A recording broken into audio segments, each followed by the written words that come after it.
안녕하십니까. 어명이 및 대리의 두 번째 시간, 어명의 대리와 대행에 대해서 공부하도록 하겠습니다. 어명이 대리와 대행은 여러분들이 민법 총칙 시간에 아마 이 대리와 대행에 대해서 아마 많이 배우셨을 겁니다. 그래서 민법상의 대리는 본인의 생각하는데 예컨대 본인이 있고 대리인이 있고 이것이 이제 제3자가 있겠죠. 자, 이렇게 법률 행위를 한 사람은 대리인하고 제3자가 하지만 법률 효과는 누구한테 간다? 본인한테 간다. 그럴 때 대리인은 본인을 위하여서 대리 행위를 한다고 표시하는 걸 뭐라고 한다? 이거를 현명주의라고 한다. 이렇게 말씀드렸고, 상법에서는 현명주의가 안 할 수 있다. 이렇게 말씀드렸고, 상법 총칙에서 아마 그렇게 배우셨을 겁니다. 그 다음에 대행은 뭐냐면, 대행이라고 하는 것은 그냥 어떤 사람을 그 사람이 지시를 받아서 그대로 그냥 수정 노릇하는 거죠. 그래서 대행은 보통 수정 노릇한다 이렇게 생각하시면 되겠습니다. 예컨대 회사 사장님이 격리 직원 아가씨를 불러다 놓고 어음을 발행하면서 도장을 대신 찍어라. 보는 앞에서 내가 찍으라는 데다 찍어라 이렇게 하는 거. 그거는 하나의 손발 노릇 역할을 하는 거죠. 수정 노릇.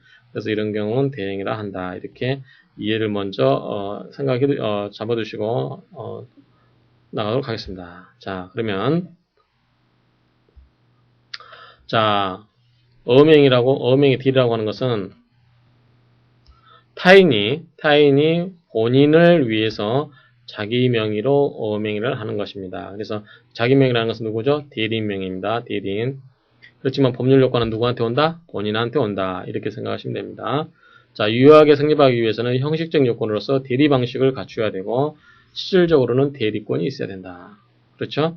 자, 대리의 형식을 갖춰야 되고 대리권이 있어야 된다. 대리권 없이 하게 되면 무권대리라든가 여러 가지 권한 문제가 나옵니다. 자, 이럴 때 아까 말씀드렸다시피 자, 본인 있죠? 본인. 자, 대리인. 그 다음에 제3자. 이렇게 했을 때, 자, 본인은 대리인한테 나를 위해서 계약을 해다오 라고 했을 때 대리인은 알겠습니다. 그래서 제3자하고 계약하면서 계약은 누구를 한다? 대리인 명의로 합니다. 그렇지만 대리인 명의로 하는데 대리인 명의로 합니다. 그래서 이때 대리인의 명의로 하는데 제3자한테 누구를 위해서 계약을 한다? 이 본인을 위해서 계약을 한다. 본인을 위해서 대리하고 있다. 라고 표시를 해주는 게 이게 현명주의라고 그랬습니다. 이게 현명주의가 나타날 연자, 이름명자죠. 그래서 대리시 반드시 본인을 명시를 해야 된다. 본인 누구누구를 위한 것이다. 그다음 본인의 명시가 없는 어명에 대해서는 대리인이 자신이 을 위한 어명이라고 본다. 똑같은 거죠. 그래서 민법상의 대리와 크게 차이가 있지 않습니다. 그 다음에 문제는 이제 상대방이 대리인이 대리를 위해서 본인을 위해서 어명을 한다라고 표시를 하지 않았는데 이 제3자가 상대방이 이 대리인이 대리 관계로서 대리를 위해서 어음수표 행위를 한다는 걸 알았습니다. 이런 경우에는 본인에게 책임을 물을 수 있을까요? 이거는 비록 대리인이 본인을 위해서 한다라고 어음행위를 한다라고 표시 바뀌진 않았지만 상대방이 즉 제3자가 이 대리인은 본인을 위해서 어음행위를 하고 있다라는 것을 알고 있기 때문에 이 어음상의 책임을 본인에게도 미치게 할 것인가라고 문제가 되는데 이때는 문헌성에 의해서 즉 문헌성에 의해서 대리인만 책임이 있다 이렇게 생각하시면 되겠습니다. 나머지 사항은 쭉 읽어보시면 되고요. 자, 대리관계 표시 문구였을 때는 먼저 대리관계 표시는 대리라는 문자를 사용하지 않더라도 본인을 위한 어명으로 인식될 수 있을 정도의 기재이면 족하다. 따라서 지배인, 지점장, 후견인, 예컨대 무슨 은행, 지점장 누구 이해하게 되면 누구를 위해서 한 거죠? 은행을 위해서 한 거고 이 은행의 대리인으로서 지점장이 한 거죠. 그런 것처럼 어떤 반드시 대리라고 쓰지 않더라도 본인을 위한, 즉 은행이라고 하는 본인을 위한 어명으로 인식될 수 있으면 족하다 이렇게 뜻이고, 법인의 경우에는 반드시 고난이 있는 자에 의해서 어음행위가 행하였음을 나타내야만 됩니다. 예컨대 대표이사 누구누구, 대표사원 누구, 이사장 누구 이렇게 돼야 됩니다. 예컨대 다음에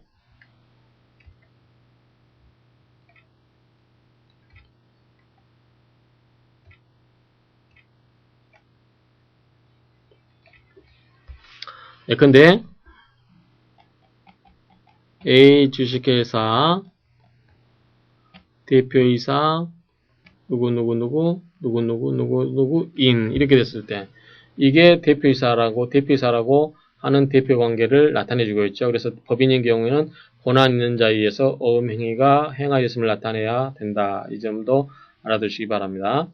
그 다음에 대리인의 기명날인 서명. 대리인이 자신의 기명날인 또는 서명을 해야 됩니다. 그래서 법인인 경우는 대표기관에 날인이 없고 사인을 한 어음행위는 법인의 어음행위로 인정되지 않는다. 방금 말씀드렸다시피 여기서 A 주식회사 대표이사 이렇게 해야 되는데 이게 없이 A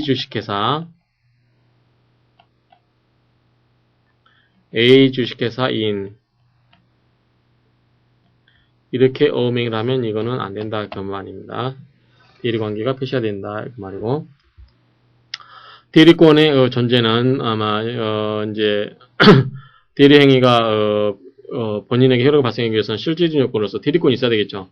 대리권이 없이 대리권 하게 되면 그건 무권대리가 되든지 뭐 여러 가지가 권한 없이 대리하는 거기 때문에 그런 건 무권대리가 됩니다. 그런데 현실적으로 이 대리권이 있어야 되겠죠. 그래서 무슨 말이냐면 본인이 대리인한테 나를 위해서 계약을 해다오 아니면 어음행위를 해다오 그랬을 때 대리권을 줘야 됩니다. 그래서 실질적으로 대리권 수여를 해서 대리인이 대리권을 가지고 있는 상태에서 대리인이 이 제3자와 계약을 해야만 되는 거죠.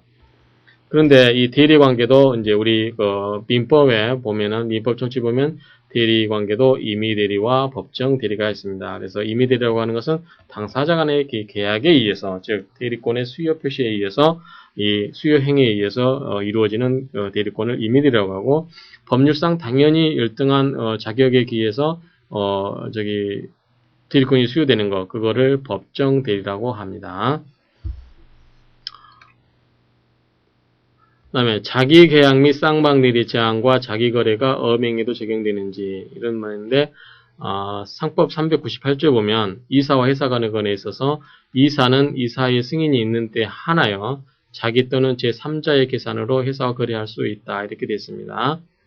이런 경우는 민법 제124조에 적용을 하지 않는다 이렇게 되어 있습니다. 그래서 민법 124조 내용을 보게 되면 자기계약 쌍방대리 이렇게 되어 있죠. 대리인은 본인의 허락이 없으면 본인을 위하여 자기와 법률행위를 하거나 동일한 법률행위에 관하여 당사자 쌍방을 대리하지 못한다. 그러나 채무의 이행은 할 수 있다. 이런 말입니다. 이게 무슨 말이냐면 아마 민법을 공부하신 분들은 아시겠지만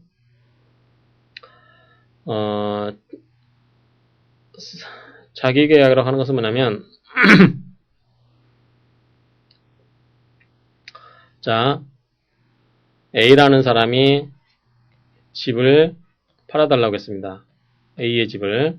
근데 대리인이 B가 있고 이거를 C가 3자가 있습니다. 그러면 A와 C 간의 계약을 시켜줘야 되는 게 원칙이죠. 그렇지만 이 A와 B 간의 계약을 하는 겁니다. 그래서 그렇게 하게 되면 자, A가 집을 팔아달라고 했는데 그렇게 되면 이 집을 B가 어떻게 하겠습니까? 만약에 자기가 살 수 있다고 하면 싸게 살려고 하겠죠. 그래서 누구의 이익을 해야 하고 A의 이익을 해야 하는 겁니다. 그래서 이런 경우는 하지 못하도록 하고 있고요. 원칙적으로 본인의 허락이 없으면 할 수 없고 본인의 허락이 있으면 물론 가능합니다. 두 번째는 자, 대리인이 이렇게 있는데 A의 대리인이면서 동시에 B의 대리인입니다. 이걸 쌍방대로 갑니다. 그래서 이런 경우도 서로 이익을 해야 할 수 있기 때문에 못하도록 하고 있습니다. 다만 채무의 이행을 할 수 있다. 즉 A가 B한테 100만 원 갚아야 되겠는데 대리인이 A로부터 100만원 받아가지고 B에게 100만원 제공하는 거. 이거야 뭐 문제될 게 없잖아요. 그래서 이런 경우에 채무 이행을 할 수 있다. 이런 뜻입니다.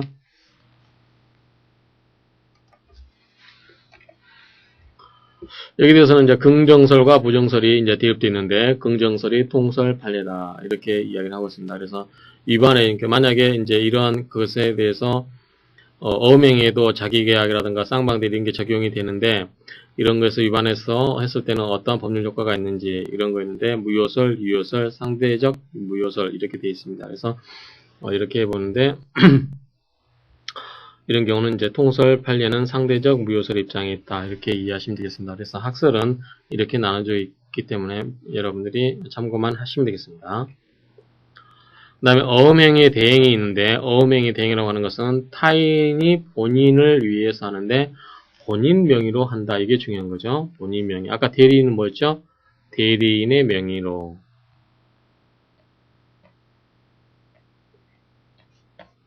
그래서 본인 명의로 한다. 이렇게 됩니다. 그래서 대리와 차이점을 보게 되면 대행은 본인이 직접 기명날인을 한다는 점. 그래서 대리인은 대리만 한다는 거죠. 그래서 대리는 타인이 본인을 위하여 자기 명의로 한다는 거. 이렇게 차이가 있습니다. 그래서 이 법적 성질을 보게 되면 대행이라고 하는 것은 사실행위다. 그래서 기명날인 사실행위이므로 대리가 불가하고 표시기관의 행위이다. 이렇게 보시면 되고요. 종류는 고유의 대행이 있고 대리적 대행이 있습니다. 그래서 일정 범위 대리권이 있는 경우에는 대리적 대행이고 표시기관으로서의 사자가 이 고유의 대행이다. 아마 여러분들이 이제 대행에 대해서는 민법 시간에 배우셨을 거라 생각하고 이 정도 넘어가도록 하겠습니다. 그다음 요건을 보게 되면 이제 본인의 기명날인하고 대행권이 있습니다. 형식적 요건을 보면 대리인이 직접 본인의 기명날인을 해야 된다. 즉 대행자가 해야 되고 실질적으로는 이 대리인에게 대행권이 수여되어 있어야만 됩니다. 예컨대 사장님이 어음행위를 하면서 대표이사가 하게 되면서 자기 비서에게 여직원에게 어음행위를 해라 라고 했을 때 보는 앞에서 해라 라고 했을 때는 이게 바로 대행이 되는 거죠. 누구 이름으로? 사장 이름으로. 그 다음에 누구 도장으로? 사장 도장으로 이렇게 찍는 거죠. A 주식회사 대표이사 A인 이렇게 하는 거죠. 이게 대행입니다. 그래서 이건 수중 노릇 하는 거죠. 사자 역할, 사자라고 하는 것은 수중 노릇 하는 거죠. 그래서 심부름꾼 역할을 하는 거죠. 그래서 누구 명의로? 본인 명의로 이렇게 됩니다. 대리인은 대리인 누구 이렇게 되죠. 대리인의 이름으로 한다는 거, 그 차이점. 무권 대행자의 책임. 자, 무권 대행자는 만약에 무권 대행자는 뭐냐면 시키지도 않았는데 사장 도장을 가지고서 사장 도장을 찍어가지고 어음행위를 했습니다. 그럼 여기는 무권 대행자가 나옵니까? 아닙니까? 무권 대행자가 표시가 안 되잖아. 여기는 있을 수가 없잖아. 무권 대행자라는 게. 그래서 표시가 없기 때문에 이런 경우에 무권 대행자에게 책임을 물을 수 있느냐라는 건데 이때는 학설이 나뉩니다. 그래서 물을 수 없다라는 견해. 왜? 무권 대행자라는 게 무권 대행자가 어음에 전혀 나타나지 않는데 어떻게 문헌성 입각해서 이걸 책임을 물 수 있느냐라고 하는 입장이고 이 8조를 유추 적용해서 무권 대리를 적용해서 이때도 무권 대리인에도 책임을 부여하자 이런 뜻으로 이해하시면 되겠습니다. 자, 본인의 기명날인하고 대행권이 있어야 된다. 대행권이 있어야 됩니다. 그래서 대행권이 없으면 안 되는 거죠. 대행권이 없으면 무권 대행이 되는 거죠. 자, 대행자가 직접 타인의 명의로 어음수표를 하는 기명날인의 대행의 법적 성질을 뭘로 볼 것인가에 대해서 법률행위로 볼 거는 법률행위로 보게 되면 대리와 같은 거고 사실행위로 보게 될 경우는 대리가 인정되지 않고 단지 본인의 행위를 위해서 기계적으로 대행하는 것에 불과하다. 그래서 이 통설은 대리가 아니라 일종의 표시기관에 의한 본인 자신의 기명날인이다. 즉 자기의 심부름꾼이 했지만 그거는 그 심부름을 시킨 사람의 어음행위가 된다. 이렇게 이해를 하시면 되겠습니다. 판례는 이 서명 대리라고 해서 대리로서 설명을 하고 있습니다. 그렇지만 통설, 학설은 이 표시기관에 의한 본인 자신의 기명날인이다. 이렇게 이해를 하고 있다는 점 참조하시고요. 자, 기명날인의 대행에서 이제 유형을 보게 되면 대리적 대행이 있고 고유의 대행이 있습니다. 고유의 대행이라고 하는 것은 정말 말 그대로 수족의 의미로 쓰이는 것을 말씀드릴 수 있습니다. 그래서 타인이 본인의 의사결정과 지시에 따라서 단순히 사실 행위로서의 기명날인을 기계적으로 행하는 경우 이게 고유의 대행이 된다. 그래서 격리 직원이 대표이사의 지시에 따라서 어음행위를 대행하는 경우, 예컨대 아까 말씀드렸다시피 A 주식회사 대표이사 갑의 원래는 대표이사 갑이 이렇게 써야 되는 거죠. 자기 어음에다가 이렇게 써야 됨에 불구하고 갑이 자기의 그 격리 직원 아가씨를 불러가지고 이렇게 해라 라고 해서 이렇게 작성을 했다. 그러면 이거는 자기가 작성한 것이 아니기 때문에 책임이 없다라고 할 수 없는 거고, 이때 격리 직원이 했던 것은 대표이사를 대신해서 기계적으로 움직여준 행위에 불과하기 때문에 이때 갑은 책임이 있다라고 보는 것이죠. 이게 바로 고유의 대행이고, 대리적 대행이라는 것은 어느 정도 대행권을 주었습니다. 그래서 타인이 본인의 일정한 수권에 따라서 보관하고 있는 도장을 사용해서 본인의 기명날인으로서 어음행위를 한 경우, 이런 경우는 대리적 대행, 즉 대리적 색채가 가미된 경우, 이런 경우를 대리적 대행이라 한다. 이렇게 이해하시면 되겠습니다. 자, 기명날인 대행의 요건에서 형식적인 요건을 보게 되면 대행기관에 표시가 있고 대행자의 기명날인이 없습니다. 직접 본인의 기명날인이 있으면 된다. 즉 실제로 대행자가 어음행위를 하면서 자신의 이름은 표시하지 아니하고 본인의 이름과 도장을 찍는다. 이렇게 생각하시면 됩니다. 그 다음 자연인이 법인 자체의 기명날인을 하는 것은 대행도 아니며 대리도 아니다. 이건 무슨 말이냐면, 자, Y주식회사 이렇게 놓고 Y주식회사의 인 이렇게 찍은 것은 이거는 무효다고 아까 제가 말씀드렸습니다. 이거는 자체가 무효입니다. 왜냐하면 자연인이 법인 자체 기명날을 하는 것은 이것은 대행도 아니고 아무것도 아니다. 만약에 대리가 된다고 하면 어떻게 된다고 했죠? 자, Y주식회사 대표이사 갑의 이렇게 쓸 때 갑의 심부름권을 하는 경우는 대행이라고 그랬죠. 그렇지만 이거를 갑으로부터 대리권을 받아서 하는 경우는 대리다. 어음행위 대리다. 이렇게 말씀드렸습니다. 여기 있습니다. 자, 대표기관이 아닌 자가 대표기관의 기명날인을 대행하는 경우가 대행하다. 그래서 Y주식회사 대표이사 AA인 이렇게 하는 경우는 대행이다. 이렇게 이제 심부름 역할을 한다. 이렇게 이해하시면 되겠습니다. 실질적인 요건으로서는 대행권이 있어야 되는 거죠. 대행권이 없으면 무권 대행이 되겠습니다. 그래서 고유 대행의 경우는 그러한 행위를 하도록 지시를 받아야 된다. 당연히죠. 수정 역할을 한다. 이때는 고유적은 수정 역할을 한다. 그래서 그대로 하는 거고, 대리적 대행의 경우에는 수권 범위 내에 행해야 된다. 유권 행위 된다. 그 범위를 벗어나게 되면 당연히 무권 대행이 되겠습니다. 그래서 대리적 대행에는 타당하나 고유의 대행에 있어서는 대행자는 단순히 본인의 지시에 따라서 기계적으로 기명날인하는 것이므로 대행권의 존재는 요구되지 아니한다. 당연한 얘기고요. 대행자가 제시받은 행위를 본인 명의로 하거나 즉 고유의 대행하는 경우나 수권 범위 외의 행위를 본인 명의로 하는 경우, 이런 경우는 대리적 대행의 경우에는 위조가 된다. 이렇게 이해하시면 되겠습니다. 자, 이건 다시 이제 효과를 보시게 되면 유권 대행의 경우, 권한 있는 대행권을 가진 경우는 이런 경우는 본인이 책임을 진다. 그리고 대리는 무책임하다. 이렇게 보시면 되고요. 무권 대행의 경우는 위조의 책임을 진다. 이렇게 보시면 되겠습니다. 그래서 대행자가 지시받지 않는 어음행에 대해서 본인의 기명날인을 대행하거나 또는 수권 범위 외의 어음행에 대해서 본인의 기명날인을 대행하는 경우, 이런 경우는 본인은 원칙적으로 어음상의 채무를 부담하지 않습니다. 그렇지만 무권 대행자에 대해서 위조의 기회를 주는 경우에는 예외적으로 사용자 배상 책임의 법리에 의해서 또는 회원 대리에 관한 규정을 유추 적용해서 본인이 직접 책임을 진다. 이렇게 이해하시면 되겠습니다. 무슨 소리냐면, 자, 유권 대행의 경우에는 어느 정도의 대리권을 준 거죠. 그래서 대리권을 준 거기 때문에 대리권의 범위를 벗어나서 어음행위를 한 경우는 이쪽으로 책임을 지는 경우가 있을 수 있는데, 이거는 뭐냐면 우리가 표현 대리하고 비슷한 거죠. 그래서 표현 대리를 표현 대리에 관한 것을 적용하는 거죠. 표현 대리에 관한 것은 대리권을 준 것처럼 외관에 표시한 거죠. 그래서 이렇게 하면 되는 거고, 무권 대행 같은 경우는 아무 자기가 정말 대행권을 수여받지 않았음에도 불구하고 혼자서 다 알아서 한 경우, 이것은 어음을 위조한 것과 동일한 효력이 있다. 마찬가지로 그렇게 해석하시면 되겠습니다.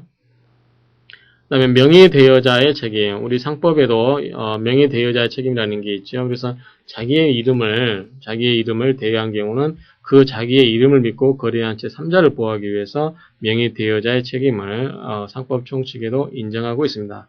마찬가지로 명의를 사용하여서 영업할 것을 허락한 경우에는 상법 제24조 명의대여자의 책임을 부담한다. 합동 책임을 지게 된다. 그 말이고, 자, 영업할 것을 허락한 것이 아닌 어음행위를 할 때에는 자기 명의를 사용하도록 허락한 경우 어음상의 책임을 근거해서 학설은 여러 가지가 나뉘는데, 여기서는 상법 적용설, 유추 적용설, 독자의 외관 범위설, 이렇게 학설은 나뉘어져 있습니다. 근데 가장 유력한 것은 24조 명의 대여자 책임을 유추 적용하는 거죠. 명의 차용자의 책임. 자, 명의 차용자가 어음상의 책임에 대해서는 어떻게 할 것인가에 대해서 학설을 나누고 있는데, 거래상 관영될 때 책임설에 의하면 어음상 드러난 내용을 판단해야 되고, 무조건 책임설 또는 무책임설 이렇게 되어 있습니다. 그래서 명의 차용자는 이러한 학설이 나눠져 있습니다. 명의 사용자의 책임에 대해서는. 그다음에 자기를 표시하기 위해서 타인 명의와 어음행위를 한 이상 어음상의 책임을 부담하는 것은 당연하다고 생각이 됩니다. 그래서 자기를 표시하기 위해서 타인 명의의 어음행위를 한 이상 어음상의 책임은 당연히 진다라고 할 수 있겠습니다. 그래서 지금까지 이 어음행위의 이 대행과 대리와 어음행위의 대행, 그 다음에 명의대여자의 책임, 명의대여자 또는 차용자의 이 어음상의 책임에 대해서 살펴봤습니다. 그래서 기본적으로 이런 메커니즘을 이해하시면 되겠습니다. 그러면 다음 시간에는 어음행위의 무권 대리에 대해서 살펴보도록 하겠습니다. 수고하셨습니다.